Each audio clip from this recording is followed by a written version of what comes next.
L'ancien président sénégalais a renoncé à son poste de député avant la séance inaugurale de jeudi.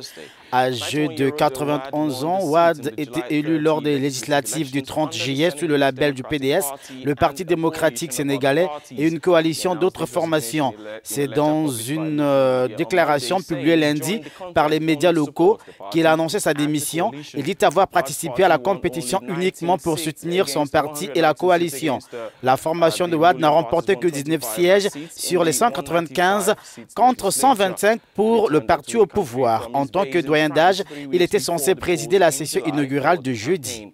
Wade a dirigé le Sénégal de 2000 à 2012. Abdoulaye Wade was president of Senegal from 2000 to 2012.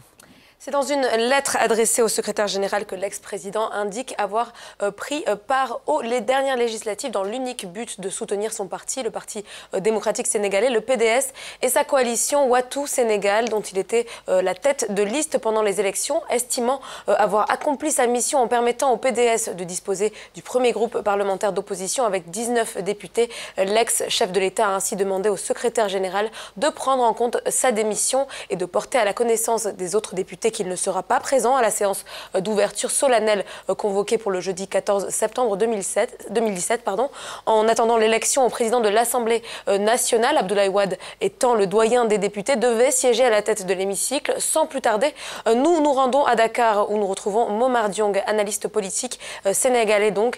Monsieur Diong, bonjour. L'ancien président sénégalais vient donc d'annoncer qu'il abandonnait son siège à l'Assemblée. Comment comprendre cette décision d'Abdoulaye Wade? Écoutez, moi je pense qu'il n'y a rien de surprenant dans l'attitude de Wade.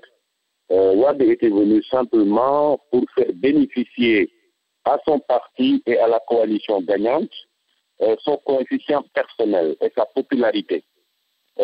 Cette élection était partie pour être une élection particulièrement difficile parce que depuis le départ de Wade, il n'y avait pas une figure emblématique au niveau du Parti démocratique sénégalais pour pouvoir porter les troupes triomphalement à la victoire. Et donc Wade était venu uniquement pour ça, faire jouir de sa popularité, sa coalition et son parti pour leur faire engranger le maximum de députés à l'Assemblée. Et je crois que le coup a porté parce que sans la présence de Wade, la coalition gagnante, encore moins le PDS, n'aurait pas pu engranger 19 députés.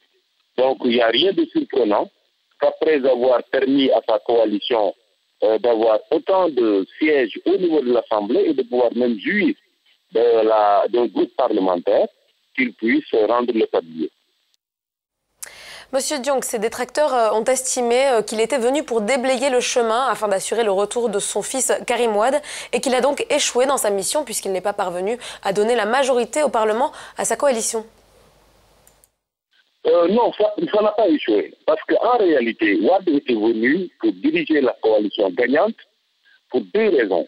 La première raison, c'est celle que je viens d'évoquer tout à l'heure, c'est une raison subjective, objective.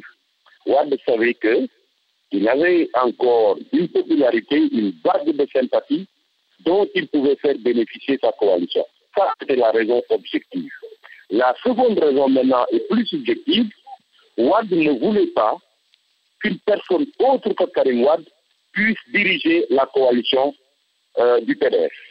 Donc, à défaut de Karim Wade, qui ne pouvait pas être là, qui est en exil au Qatar, et qui ne pouvait pas prétendre donc diriger la coalition dont fait partie le PDS, c'était à Wade d'occuper cette place, et il l'a occupée parce qu'il ne pouvait pas envisager, lui, une autre personne, autre que lui, et autre que Karim Wade, à qui il prédestine son héritage politique, puisse diriger la coalition gagnante. Donc il a réussi sur tous les tableaux.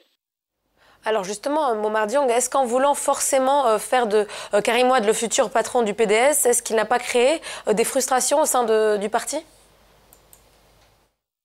Ça a commencé parce qu'il y a énormément de gens qui sont partis depuis qu'on avait décidé que Karim Wade serait candidat du parti en 2019, alors qu'à l'époque, il était déjà en prison.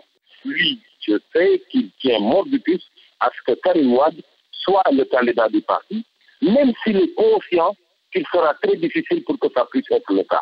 Parce que Karim Wade a été condamné par le tribunal dans le cadre de la traque des biens Marathi, il y a une peine qui plane sur ses épaules. Il a bénéficié d'une grâce présidentielle, mais la grâce présidentielle n'efface pas la peine qui lui a été infligée par le tribunal. Et à partir de ce moment-là, je le verrai mal pouvoir présenter une candidature et que le Conseil constitutionnel valide cette candidature. Mais Wade sera jusqu'au bout de sa logique.